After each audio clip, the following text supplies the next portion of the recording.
আমি একটা মেয়েকে অনেক ভালোবাসতাম,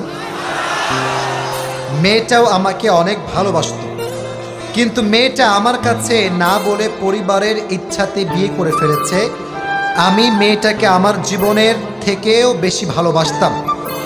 এখন আমি মানসিক দিক থেকে অনেক কষ্টে আছি এবং আমি অনেক কষ্ট পাচ্ছি।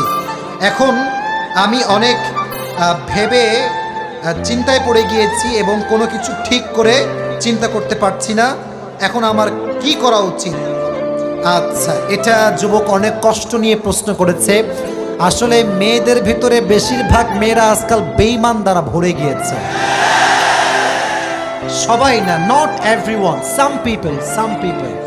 কারণ তোমরা যদি সবাইকে এভরিওয়ান করে দাও, মেয়েরা আমাকে গালি দিয়ে একদম ব্যাকা করে ফেলে দেবে। সব মেয়ে একরকম নয়। এখন যুবক যেহেতু প্রশ্ন করেছে, উত্তর দেওয়ার দরকারটা যুবক ভাইয়েরা আছে না নাই?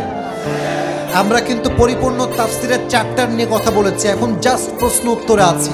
অতএব কেউ বাজে মন্তব্য করবার ট্রাই করবেন না। আমার কথা যুবকের জন্য 1 নাম্বার, যে চলে গিয়েছে সে তোমার জন্য ছিল না। যে তোমার জন্য আছে তাকে কেউ কেড়ে নেওয়ার সুযোগই কখনো খুঁজে পাবে না।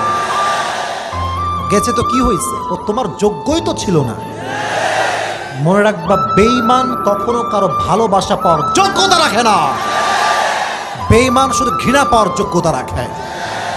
সে বেঈমানি করেছে তোমার সাথে।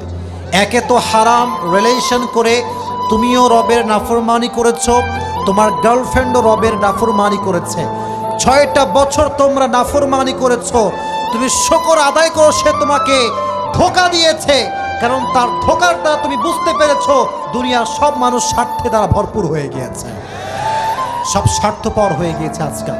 1 নাম্বার, সেই মেয়েটা তোমার জন্য কখনো ছিল, আর যে তোমার জন্য আছে তাকে কখনো আটকায় রাখতে পারবে?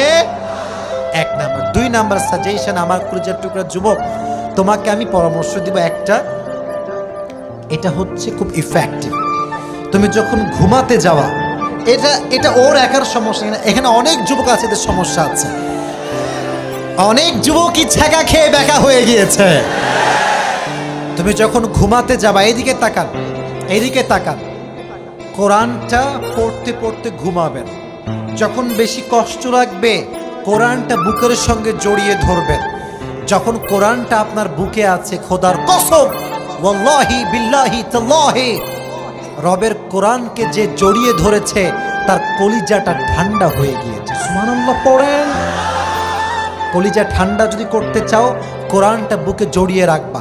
আর 3 নাম্বার, একটা কথা তোমাকে বলতে চাই, একটা কিছু তো কি হয়েছে, বাংলাদেশে মেয়ের কোনো অভাব নাই।